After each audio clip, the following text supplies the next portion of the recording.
Hi, I'm Dr. Trent McKay, and I wanted to do a talk today about the coronavirus as well as the COVID vaccine.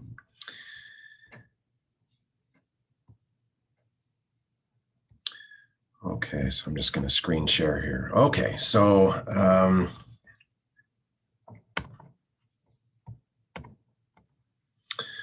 I'm Dr. Trent McKay. We're going to talk today about COVID-19 infection and the vaccine. I wanted to lay out a little bit of an outline for us. First, we're going to go through some of the cellular biology. We're going to talk about how the virus infects a cell, how this most recent vaccine works. We're going to go through some of the development that went into the mRNA vaccine, talk a bit about the vaccine trials, some of the study design, the results, and the complications that have occurred. I'm going to tell you a little bit about why I decided to get vaccinated. And then finally, for this talk, some people sent me a few questions that they had that I was able to research, and I wanted to give some of my opinions about those and go through some of the more frequently asked questions. Okay, just as a disclaimer, first of all, I'm not a virologist. I'm an orthopedic surgeon. I do have a degree in biochemistry, and I've been pretty interested in this. I've done a lot of learning like everybody has over the first year. And I've also heard a lot of things that I didn't necessarily agree with and some things that I don't think were really well understood. So I wanted to put this together as a very simple explanation. I wanted to base this on the data as much as I could and try to kind of explain what I think we know and some of the things that I don't think we know. Please keep in mind there is a lot about this that is not known. This is an evolving thing, and we're still trying to figure out a lot of the different parts to it. And a lot of this has been confusing because of all the data that has come at everybody. So in one study that I saw between January and June 30th of 2020, there were over 23,000 papers that came out on COVID alone. Most recent estimates say that is 100,000, maybe as many as 200,000 different papers that have been written about COVID. And so when you have that proliferation of information, for one, it's hard to keep up with all of it, obviously. But also, there's a lot of bad information that goes out there. And likely at this point, you can find a paper that will support thinking whatever it is you want to think about this. And the old saying is the eye sees what the mind knows. So you can make up your mind about this one without actually being able to understand what's going on and maybe even find some proof for that. So I'm gonna talk a little bit in this talk about how we discern what can be trusted and what can't. Okay, so just a simple explanation of cellular biology. To understand how this works, you have to start out with a framework that we call the central dogma. So in the central dogma, let's see here, get my laser pointer. So in the central dogma, you have the cell. The cell has a membrane, okay, and that holds in all the cytoplasm. And then inside the cell, you have this nucleus. It has a nuclear membrane, and inside that, it holds the DNA. Okay, from the DNA, you have a process called transcription. And what that does is it takes the DNA and it makes it into a single-stranded mRNA. That mRNA can be transported outside the cell. Okay, I think it's important to notice the DNA stays inside the nucleus. The DNA does not go out here in the cell. Also, this mRNA, once it's made, it stays out here. So it does not travel back inside the nucleus. Okay. Once it's in the rest of the cell, it goes through this thing called the endoplasmic reticulum. We're just going to call this the ER. And that goes through a process called translation that makes a protein. The protein can then be exported from the cell, and it just kind of depends on what the directions for that cell are. So if that's a liver cell, then these are going to be liver proteins. If it's going to be an immune cell, then it's immune proteins. So it just depends on what the cell is. Okay, one of the things that I like to explain this is kind of like a factory. Inside a factory, the main office has the blueprints. So these are where you have the ultimate plans for what you're going to build. These blueprints stay inside the office. They do not leave the office. You make plans, and the plans can be taken out to the factory floor. They're run across the factory floor. That makes your widget, and you send your widget out. Okay, so that's a basic analogy of how this works. Okay, so when it comes to the virus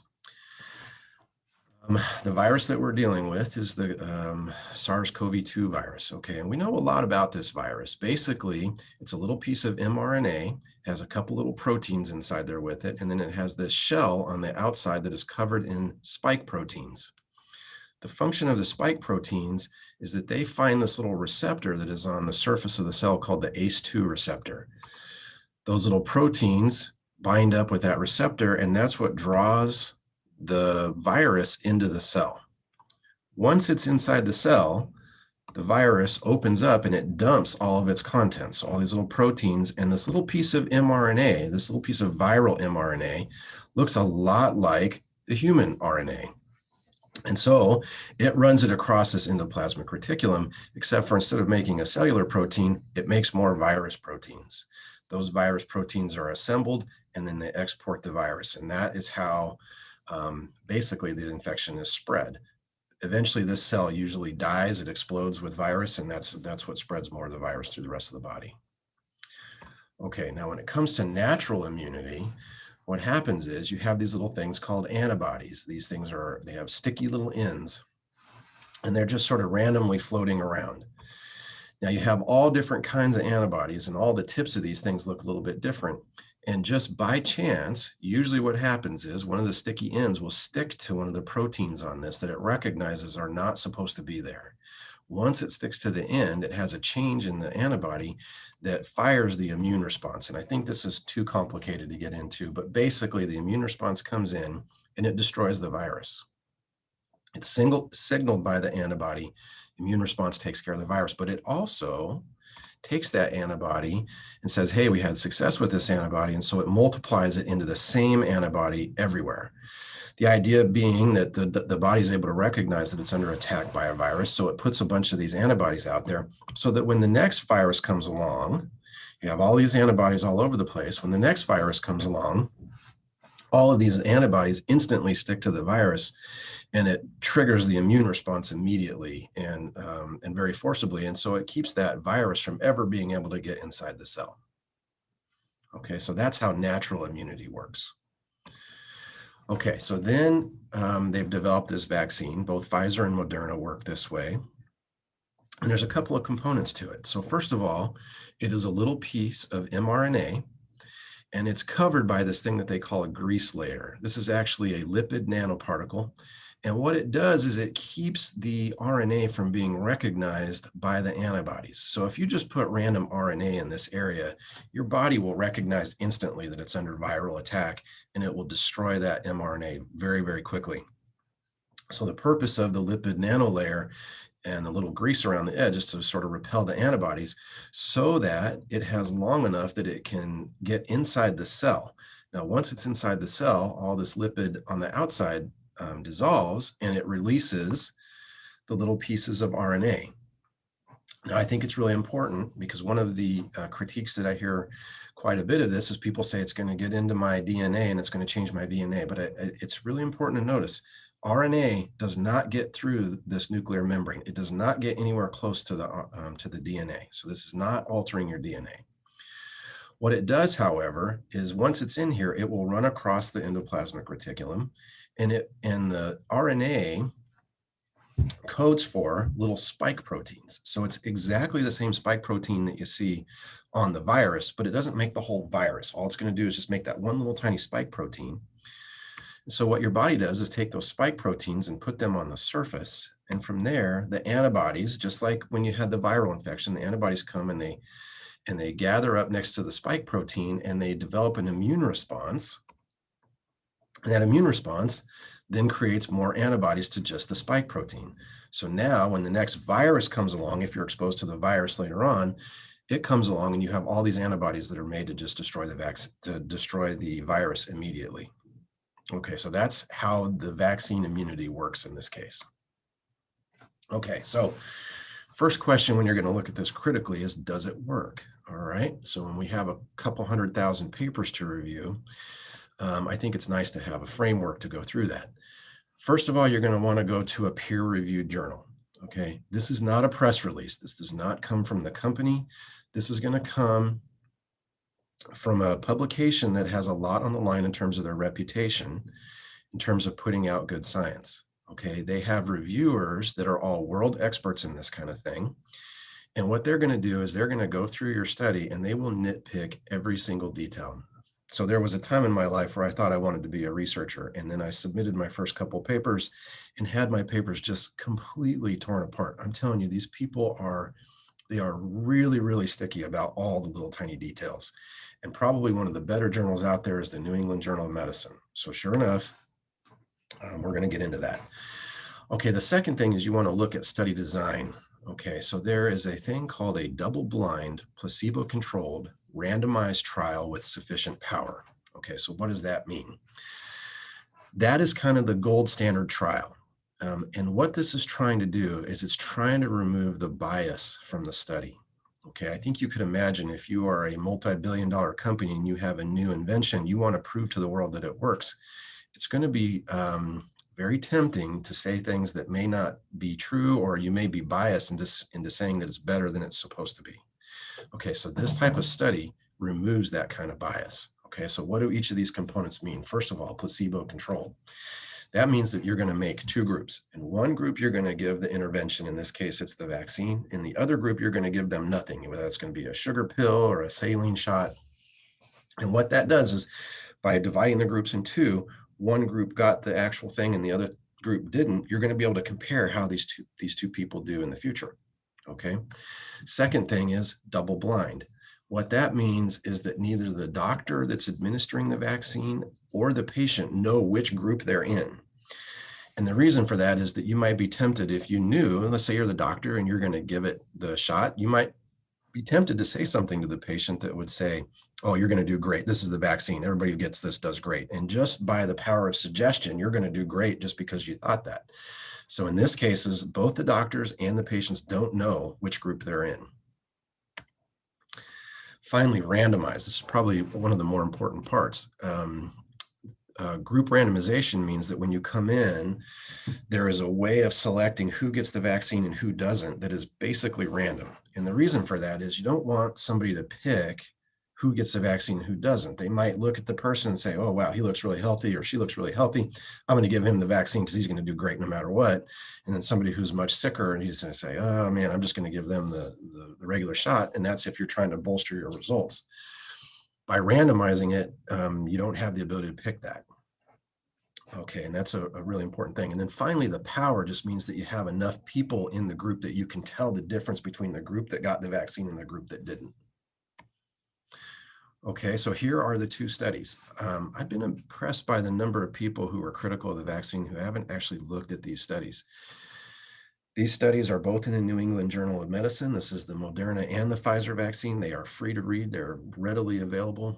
If you're interested in any of what went into this, I would suggest that you go actually read it yourself. Don't take my word for it. So go see what they said. Okay, so when we get into power, the power is the number of patients that were utilized for the study. In the Pfizer study, they had 43,548 patients. Those were roughly divided in two. Same thing with the Moderna, 30,420 patients, also roughly divided in two, for a total of 73,968 patients. 36,930 got the vaccine, 36,938 got the placebo. This is an absolutely massive study. One of the stories that I had read is when they were trying to figure out how big to make this study, initially they had wanted to do 8,000 patients, and the federal government came back and said, no, you have to make this much bigger. This needs to be on par with previous vaccine trials. Okay, so this is an absolutely huge study. All right, and what the results were, if you read these studies, is that when it came to infection, so they gave the people the vaccine or they gave them the placebo, and then they watched them for the next 9 months or whatever. And in that group, in the Moderna group, they had 185 infections. 30 of those were severe, and one of them was a death. Now, this is the group that got the placebo. So these are the guys that got the little shot with saline. In the Pfizer group, they had 162 infections. When they compared that to the groups that had the vaccine, in the Moderna, they only had 11 infection, and in the Pfizer vaccine, they only had 8 infections. So when you hear about Moderna and Pfizer being 94 or 95% effective, this is what they're talking about. The group that got the vaccine had almost no infections. The group that got the placebo had much higher rate of infection.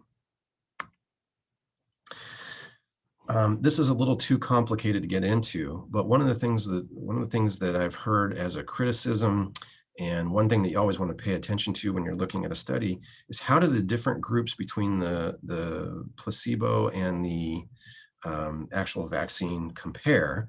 And I think that you can see this is a breakdown by age, by race, by sex. Um, the age is the one that a lot of people have been critical of. I've heard people say that there are not enough older people in the studies. But when you look at the Pfizer, they had 15,000 people that were over the age of 55 with a median age of 52.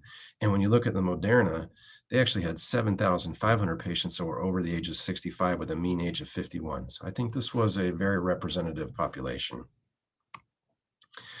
When it comes to the complications, I'm not going to spend as much time on this as I'd like to. It's kind of a busy slide, but the way they did this is they divided this up into local events and systemic events, and they graded it as grade 1, 2, and 3. And I just want to point out, most of these are very mild events. So any adverse event they took track of, and any adverse event from the systemic side. And I think one of the more interesting parts of this is if you look at this, these two first bar graphs, these are actually placebos. So these are the people who just got a saline shot, and they still had a complication rate on one of these that was up to, geez, almost 40%. Now, these are not huge reactions. These are not major complications, but I think it tells you that they had a very high degree of sensitivity for looking for people that were having problems. If you're interested in that, or that's a major concern for you, I would suggest that you go look through the actual paper and see what their complication rate. The Pfizer rate did it a little bit different, but same thing. These are all very mild complications. They divided it up by age. Okay, so getting into our frequently asked questions. One of the biggest critiques of this is, how did the vaccine get here so quickly? So you hear that, the previous record for a vaccine was 5 years or something like that, and they did this in under a year. So how did that happen? Well, I think some of the story is pretty interesting. First of all, a very inspirational part of this was a story about Kathleen Carrico. I would suggest that if you want to read her story, it's a pretty good story. She began researching mRNA delivery back in the 1990s, and really had a very difficult time for decades, not making a lot of progress. She eventually met up with Drew Weissman, and they were able to come up with a breakthrough back in 2005 where they were able to modify the mRNA, and that allowed it to avoid immediate destruction. So as soon as they had a piece of mRNA that they could put inside the cell and not have it be instantly destroyed, that was a huge breakthrough for them. This research was almost immediately picked up by a guy named Derek Rossi, and he was able to cloak the modified mRNA in a lipid nanoparticle. That was back in 2009. He was one of the guys that went on to found Moderna. Okay, so when people say, it only took 9 months, well, the science on this one was being worked on for nearly 20 years, so it really didn't happen overnight. The second thing is, you have to recognize that beta coronaviruses have been around for a while. Okay, so it was also understood that there was a significant risk of a pandemic. In fact, some of the scarier pandemics in recent past was SARS-CoV-1 and MERS. These are both cousins to SARS-2. So they understood the mechanisms of infection. They understood the mechanisms of the pandemic very easily because they could apply it to what had happened previously. I guess the point in this is that when this pandemic struck, they had a lot of machinery that was already in place. It was already known that they were going to be able to do this, and they were able to deploy it very quickly. If you look at the sequencing of the protein RNA, or of the spike protein RNA, they had that done by January of 2020. This thing wasn't even a pandemic for another couple of months. So they had this sequence almost immediately. Next, they had some huge companies and the help of the federal government to provide a lot of financial support to help mobilize this quickly. Next is that this particular pandemic produced abundant exposures. Okay, so this is really important. If you have a disease that is relatively rare and you're going to vaccinate people, okay, so you're going to have your two groups, those people have to have enough exposures that you can tell if it's making a difference or not. Okay, in this case, they had a ton of exposure. So if you have a very rare disease, you're not really going to have very many exposures. It's going to take you years to collect that data. In this case, they had over 100,000 people a day being infected with this thing. So they had tons of exposures of these people that were in the studies.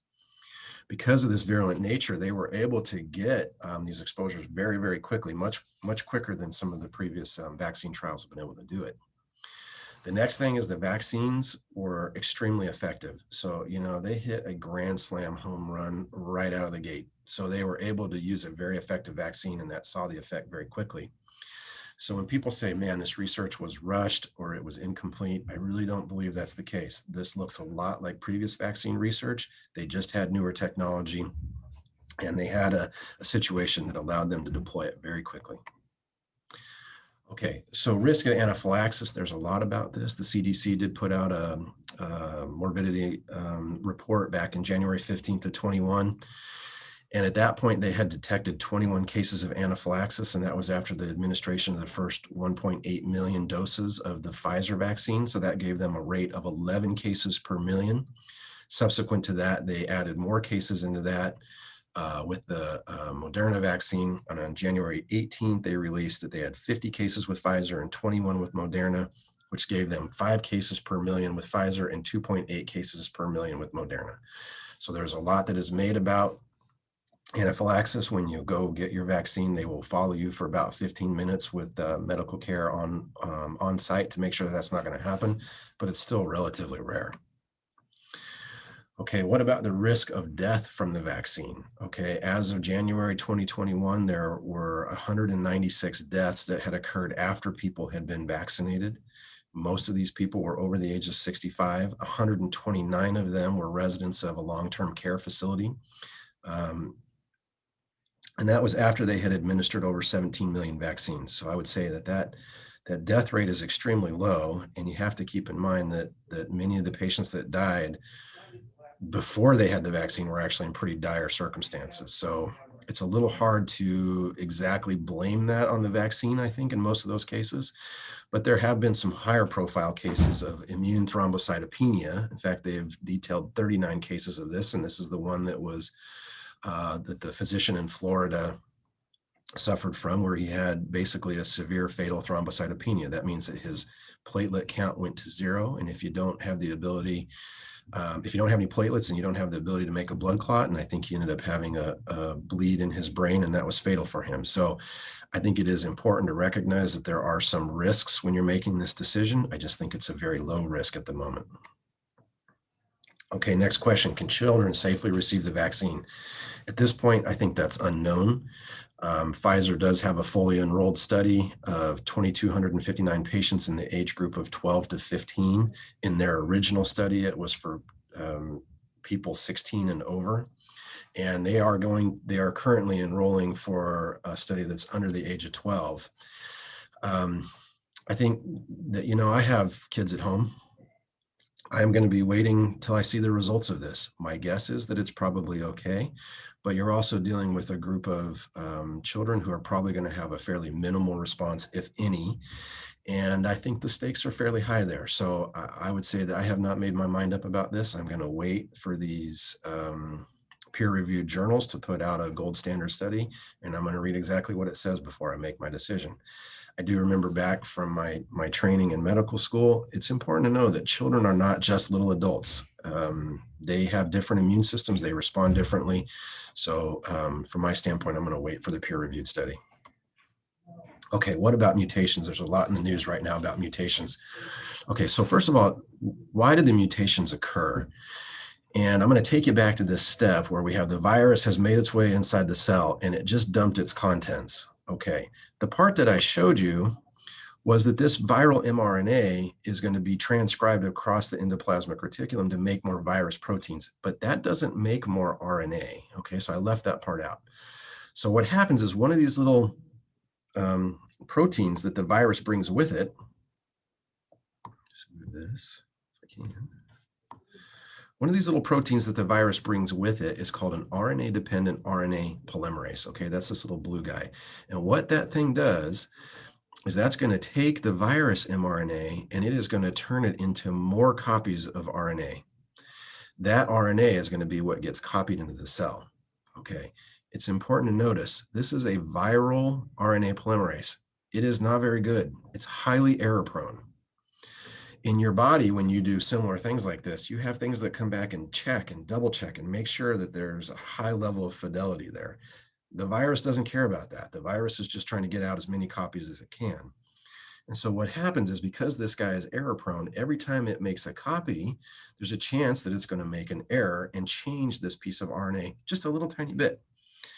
Now, most of those errors don't really add up to much. There's not really any significant difference, but once in a while, you'll get errors or a series of errors that will turn the virus into something a little bit different. Okay, this is a very natural thing. Okay, this is a slide that I stole off the internet. It's tracking all the different variations in the virus just between December and April. So in just that 5 months, you can see there are thousands of different variations here. Okay, so this is a very natural thing. This has been happening the whole time. Okay, next is, do we know the long-term effects of the vaccine? And I would say the answer to that is no, we don't really know the long-term effects of the vaccine. The data is incomplete. It hasn't been here for even more than a year. I'll tell you that the previous studies of vaccine trials really haven't demonstrated any significant side effects after about 2 to 3 months. So one of the people that had asked me, you know, what is this going to look like in 10 years? And the answer is, well, I don't have that information, but that's probably not all that important.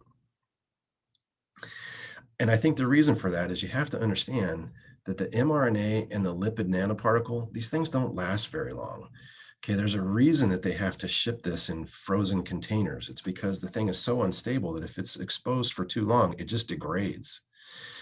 One of the things that's out there is that the vaccine is going to somehow put a chip in you that registers 5G. You know, I think that this rumor came from the fact that the containers that have the vaccine, they are monitored consistently throughout by the companies to make sure they stay cold enough when they get where they're at, because they know if that temperature gets too high, the stuff just degrades and it's not useful anymore. So the vaccine does not have any type of electronics in it that are going to allow you to detect 5G. And it's also important to notice the antibodies go away. So when you have a typical immune response, you will make these, several different types of antibodies, and they're here only for several months while you're supposed to be dealing with the infection, and then they just naturally go away. So I think the chances of having, long-term antibodies in your system that are detrimental to you, also very unlikely. Okay, will the vaccine affect fertility? I think the effect on fertility at this point is unknown. There was a social media story by a guy named Wolfgang Woodard, who is a German doctor and noted vaccine skeptic who joined up with a former Pfizer employee. And they had noticed that the spike protein looked a lot like the Synctin-1. There were some genetic code similarities, but those similarities were not that much. They are not the same protein. The reason that's important is Synctin-1 is found in mammalian placenta. So the idea being there that if you made a bunch of antibodies to a placenta, you wouldn't be able to conceive because the antibodies would destroy the placenta. That really has not borne out. In fact, I think if you look at the Pfizer study, during the Pfizer study, there were 23 pregnancies that occurred, and 12 of them occurred in the vaccine group. I think it's also, again, important to notice this mRNA does not last very long in your body. It is very quick that it's there and then it's gone. So I think, again, the chances of this sticking around for a long time and continuing to make a protein that would keep you from having fertility, I think is very, very low. And then finally, this is a little bit different, but if you look at US population statistics, you have to understand that the antibodies that we're developing are basically the same as the spike protein that the virus have. Literally, the mRNA that is in the vaccines is the same as what the spike protein had. And lots of people have had that infection and gotten better from it, and it doesn't really seem to be affecting the fertility rates in the United States so far. So I think it's highly unlikely that the vaccine is going to induce a fertility problem. Okay, will the vaccine affect pregnancy? Also unknown. Several ongoing studies, and there are studies that are even planned. There were 19 total patients in both Moderna and Pfizer trials that were pregnant, and they are being closely followed. I'm sure you can imagine that their every move is being followed. But that is also, I need to make a point that just the infection with COVID-19 is associated with complications in pregnancy, such as preterm delivery and a higher risk of severe infection. In fact, if you look at pregnant women who get the actual virus, They need a ventilator for recovery 4 times the rate of an average person, and they have nearly twice the level of death. So it's important to notice that yes, there are questions about the vaccine, but the virus is a known risk. When you look at what the experts say about this, currently the CDC says that it needs to be a personal choice, but it should be offered. They have suggested avoidance if there's any history of anaphylaxis with injected medications, and they've also suggested that fevers should be watched during pregnancy because that has been associated with preterm labor. The World Health Organization has a little different recommendation. They're actually recommending women don't get the vaccination that are pregnant. I think it's important to notice, though, right now, the only two that have been allowed in the United States are Pfizer and Moderna, whereas World Health is covering the whole world. And there are different vaccines that I don't think have been through the same level of scrutiny as Pfizer and Moderna. And I think there's a lot more that the World Health Organization is keeping into account there. Okay, if I get the vaccine, can I spread the virus to somebody else? Again, this is still not known. This is going to depend on the virus counts, and initial studies suggest that this is probably unlikely. I think it's important to notice that there's not another virus out there that you can be immune to and still spread it. Now, you can be a carrier for different things, but that's not immunity. So if you have immunity, you cannot be a spreader. I don't know the answer to this one yet. COVID-19 is a very transmissible disease, so I think it is something that we need to consider, but the answer is not known yet. If I get the vaccine, can I still get the virus? And the answer is yes, absolutely. If you look at the trials, there were still 5 to 6% of the people who got the vaccine and still got the infection. I think one of the nice things about that is none of those cases were severe and none of them had any significant death. None of them had any deaths. Those are all significant. But yes, you can still get the virus after you've had the vaccine. Will the vaccine protect against the mutations? Again, I think it's unknown. The mutations are ongoing at all the time, and we're still waiting to see what's covered and not covered. At the moment, the current vaccines seem to cover all the mutations. They may be a little bit less effective, but most people say that they think that it will be adequate for immunity. Again, the exact rates at this point are not known. Next question I had was, shouldn't more vulnerable or older people get the vaccine first? I think this comes down to a public policy question. I think it's important to note, it's not all about you. Okay, a lot of this is about you and your safety and protection from the virus, but it's more than that. It's about your ability to give it to other people that may be more vulnerable. And I think it's important to notice that if you work at Olympia Orthopedics, you are actually at high risk of spreading this disease. This is a medical facility. It has remained open. There are surgeons, anesthesiologists, nurses that are all exposed to aerosol generating procedures almost on a daily basis. Many of our surgeons have to go to the emergency room on a daily basis, at least in some capacity. And also, we're treating a lot of very at-risk patients. A lot of our patients are older people that are having musculoskeletal problems, and they're all very vulnerable. So I guess I would say that if someone is offering you the vaccine to a medical worker, there's a really good reason for that. And if they're offering that to you, you should take that opportunity if you're interested in the vaccine. Will the families of Olympia Orthopedics have early access to the vaccine? The answer to that is no. The protocol for the vaccination is based entirely on eligibility. I've been volunteering giving injections of vaccine to people, and I'll tell you, they're very strict about who gets this. If you're not one of the in-phase participants, you're not going to get a vaccine. Okay, who should not get the vaccine? Before you get the vaccine, there's a whole screening questionnaire that you have to go through. Basically, if you have a history of any severe allergic reaction to vaccines, any history of severe allergic reactions to PEG or polyethylene glycol, or if you had a severe immediate reaction to the first dose, they're saying that you shouldn't get the second dose. If you've had a recent COVID exposure or positive test, they're also going to disqualify you from the vaccine. If you're under the age of 18, you can't get the Moderna vaccine. If you're under 16, you can't get the Pfizer vaccine. And I've heard also that there are some doctors who are advising their patients not to get the vaccine. I would love if you could personally email me the doctors that are saying not to get the vaccine. That'd probably warrant a personal discussion with an infectious disease expert. But the reality is that this is a personal decision, and if you have concerns and you have certain issues, you really should talk directly with your doctor about reasons for you specifically not to get it. I don't think that I can in any way look at all the different possibilities for people here. Okay, next question is, what is herd immunity? Okay, so let's say we have a population and we have a virus that comes into the population and affects this guy. For a virus that has an R value of 2, that means that this person is going to infect 2 other people on average. Okay, so he gets the virus and infects 2 other people.